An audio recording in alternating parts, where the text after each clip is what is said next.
Hello friends.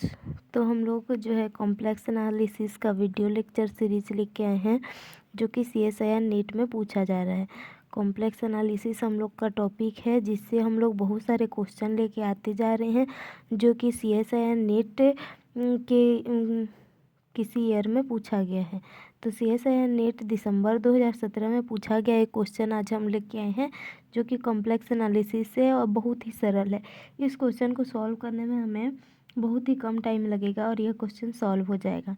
तो इस question को सॉल्व करते हैं। चलिए, the function f c defined as fz equal to e to the power z plus e to the power minus z has. यहाँ पर क्या बोला है, एक फंक्शन डिफाइन है c से c पर और फंक्शन किस तरह से डिफाइन है, fz equal to exponential function of z exponential function of minus z का एडिशन। तो यहाँ पर इस fz को क्या बोल रहा है, फाइनाइटली मैनी जीरो रखेगा, नो जीरोस रखेगा, ओनली रियल जीरो रखेगा, हैज इनफाइनाइटली मैनी जीरो। तो यह किस प्रकार का जीरो रखेगा वो पूछ रहा है। तो हम लोग जीरो से निकालने के लिए क्या करते हैं, उस फंक्शन को जीरो के इक्वल करते हैं। तो चलो हम लोग इस फंक्शन का जीरो से निकालते हैं। तो इस फंक्शन का जीरो से निकालने के लिए fz इक्वल टू जीरो करना पड़ेगा। दैट मीन्स e का पावर z प्लस e का power minus z equal to zero. इसे हम लोग किस तरह से लिख सकते हैं, इसे हम लोग लिख सकते हैं e का power z equal to e का पावर माइनस z। यहाँ पर माइनस साइन आ जाएगा। जब हम लोग इसे लिखेंगे, जब हम इसे लिखेंगे e का पावर, अब बोथ साइड हम लोग क्या करते हैं, बोथ साइड e का पावर z इंटू ई का पावर जेड का मल्टीप्लाई करते हैं, ई का पावर जेड इंटू ई का पावर माइनस जेड। तो ये हम लोग का ई का पावर 2z हो जाएगा और ये हम लोग का क्या होगा, माइनस रहेगा और ई का पावर 0 हो जाएगा जो कि हम लोग का वैल्यू है 1। तो ये वैल्यू हम लोग को -1 मिल जाएगा। तो यहाँ से हम लोग को क्या मिला, ई का पावर 2z इक्वल टू -1, ई का पावर 2z इक्वल टू -1 मिला है। यहाँ से हम लोगों को जेड का वैल्यू फाइंड आउट करना है और उसी जेड के अकॉर्डिंग हम लोग को देखना है कि जीरोस इनमें से किस टाइप का है।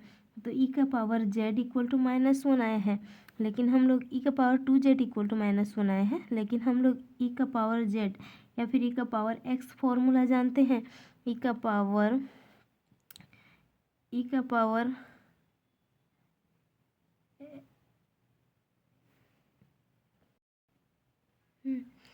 यहाँ हम लोग जानते हैं कि ई का पावर जो होता है, जैसे कि हम लोग जानते हैं ई का power 2n+1 pi iota equal to -1 होता है। n का वैल्यू -1 होता है। तो इसी से हम लोग यहाँ का कंक्लूजन निकालेंगे, क्योंकि 2n+1 pi iota equal to -1। तो इस -1 में इस वैल्यू को रखेंगे तो क्या मिलेगा, ई का power 2z equal to e का power 2n+1 pi iota, 2n+1 pi iota मिल जाएगा।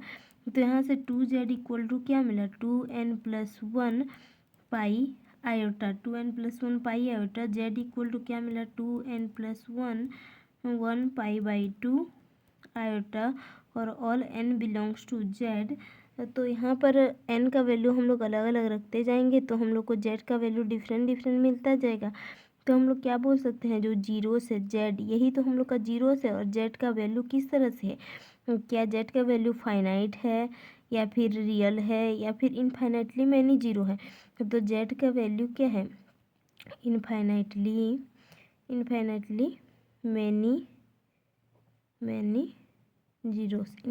Many zero. तो इस क्वेश्चन का आंसर हम लोग का क्या हो जाएगा, answer number 4 has infinitely many zero.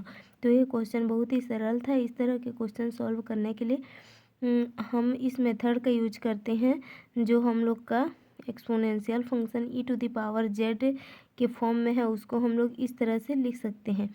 ये फॉर्मूला हमें याद होना चाहिए, तभी हम इस क्वेश्चन को ईजिली सॉल्व कर सकते हैं। सो इस तरह का कॉम्प्लेक्स एनालिसिस से रिलेटेड क्वेश्चन जो कि CSIR नीट में आए हैं, उन सभी को देखने के लिए हमारे साथ जुड़े रहिए और हमारे वीडियो के साथ बने रहिए। So thank you so much.